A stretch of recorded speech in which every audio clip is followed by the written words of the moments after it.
Payday Super starts from 1st of July 2026, less than 3 months away. While most of the content that's floating around the internet is either incomplete or is quietly wrong, my goal is to walk you through exactly what's changing, exactly how much it's going to cost you in plain dollar terms if you get it wrong, and the one correction that I keep on having to make when I'm speaking to my clients. Right now, you're paying superannuation on a quarterly basis, 28 days from the end of each quarter. From 1st of July 2026, that quarterly cycle ends completely. Instead, every time you pay wages, that's called QE day in the new legislation, and the super for that parent has to be received by employees' funds within 7 business days of the QE day. Two things to notice here is first, received, not sent. If your bank transfer takes 3 days and your clearinghouse takes another 2 days, those 2 days are on the clock. Second, 7 business days, not 7 calendar days. So weekends and public holidays don't count against you. For brand new employees or new super fund, you get 20 business days instead of 7. Now miss that 7 business day deadline, you will have to pay new super guarantee charge, or SGC in short. And this is where I see most of the people get it wrong. The SGC has 4 components. Component 1 is your SGC shortfall. So whatever super you still owe the employee at the time the ATO assesses you. Component 2 is notional earnings, which is interest that is calculated at a general interest charge compounded daily instead of monthly.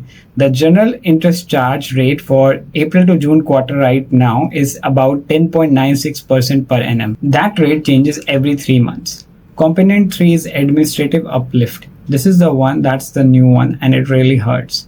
It's up to 60% of the shortfall plus the notional earning.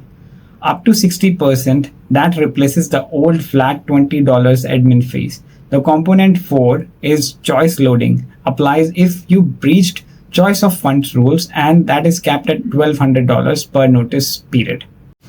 Let me give you a real number. One employee qualify earning of $3,000 for a fortnight. Super at 12% is around $360. That's the super you owe for one employee, for one parent, for one person. Scenario 1 is that you catch that yourself. 26 days late, your voluntary disclosure, and you pay. Because the late payment is eligible for SGC, shortfall component drops to 0. And the notional earnings on that $360 for 26 days at current GIC rate is about $2.80. The admin uplift on that is tiny. Interest figure at the full 60% is another $1.70. The total SGC under $5 plus obviously the $360 still has to go to the employees. Scenario 2, we don't catch it. The ATO pulls the STP data 6 months later, assesses the SGC on 10th of January 2027. Now the SGC shortfall component is full $360 because you never paid it. Notional earnings compounded daily for 184 days comes to $20.45.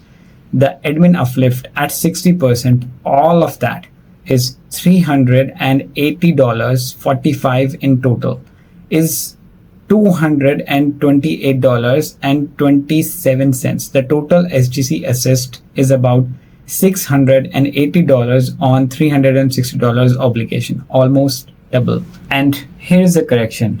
Most of the content out there says 25% or 50% late payment penalty is automatic flat penalty the moment you are late. That's wrong. The late penalty payment only kicks in if you ignore the SGC after it's been assessed. The sequence is ATO assesses you, you have 28 days to pay. If you don't, the ATO must issue you a notice to pay. You then have another 28 days. If you still haven't paid, then the late payment penalty applies. 25% of the outstanding SGC or 50% if you had the same penalty in last 2 years. And here's the important bit. The penalty cannot be remitted and it's not tax deductible. The SGC itself is tax deductible. The penalty on top of it is not. The general interest charge on the unpaid SGC is not deductible either. So one missed pay run for one employee for $360 of super can reasonably turn over $1,100 of total cash exposure if you sleep on it. Multiply that across a team or across multiple parents and you can see where it's going. The point is forcing the super into your payroll workflow so that it can't be forgotten in the first place.